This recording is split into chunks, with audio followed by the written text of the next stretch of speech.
Welcome back! I have a very interesting story to tell you.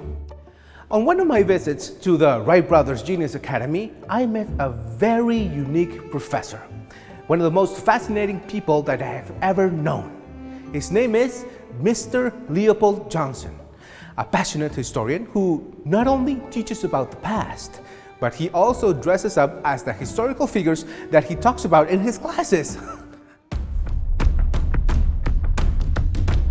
Medieval battles were true masterpieces of strategy and engineering. And now, we're going to build one of the most important devices from that era, a catapult. Professor Johnson challenged his students to create a homemade catapult to understand how forces and energy can be manipulated, just like they did in the past.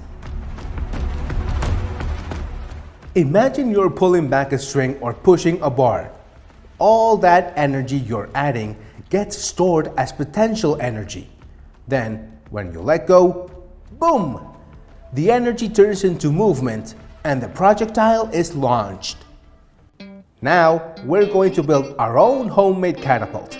You'll need 2 thin rubber bands, 2 thick rubber bands, 6 regular rubber bands, 1 small ball, 1 foam cup, masking tape, and 6 popsicle sticks. Let's get started. First, stack the 6 popsicle sticks and secure them with a rubber band at each end. This will be the base of our catapult.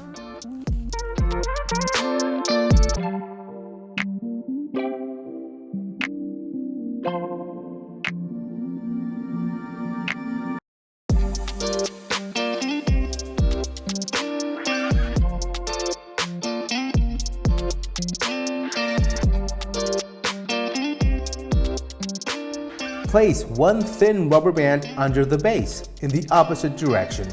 Then, put the other one on top of the base the same way and secure it with a rubber band.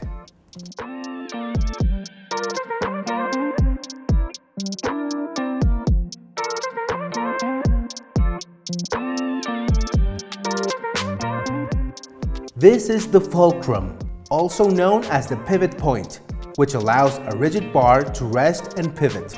It acts like an axle.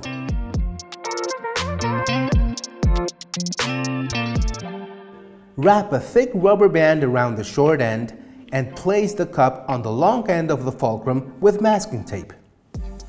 If the tape doesn't stick, use some glue. Make sure all the rubber bands are tightly secured. That's what gives our catapult its power. Now, place the ball in the cup and we're ready to launch. Now, it's competition time. I want to see who can launch their projectile the farthest. Remember to adjust your catapults well and apply enough potential energy for a big launch. Great job! Each of you has shown how science and history can come together to create something amazing.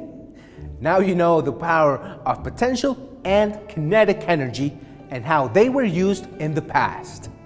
Thank you for joining us on this journey through time and science.